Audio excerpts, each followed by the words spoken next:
ഇതങ്ങനെ ഉണ്ണിയപ്പത്തിൻ്റെ മാവ് നല്ല സെറ്റായിട്ട് ഇരിപ്പുണ്ട് കേട്ടോ. ഇത് 1 ഹവറിന് മുന്നേ ഞാൻ റെഡിയാക്കി വെച്ചതാണ്.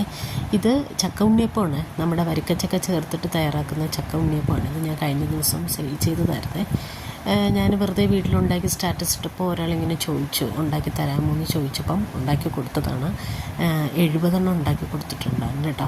അപ്പം അവർ പറഞ്ഞ് അതിൻ്റെ കാശ് തരാമെന്ന്. പിന്നെ ഞാൻ വിചാരിച്ചു ഇത്രയും വലിയൊരു ക്വാണ്ടിറ്റി നമ്മൾ വെറുതെ കൊടുക്കണ്ടല്ലോ എന്ന് വിചാരിച്ചിട്ട് ഞാനതിന് കാശ് വാങ്ങിയായിരുന്നേ.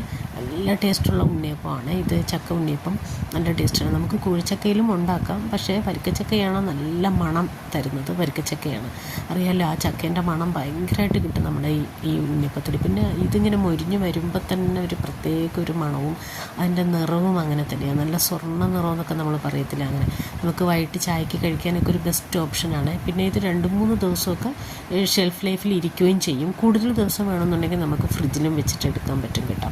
എവിടെയെങ്കിലും കൊണ്ടുപോകാനോ നമുക്ക് ഗസ്റ്റൊക്കെ വരുമ്പോഴേക്കും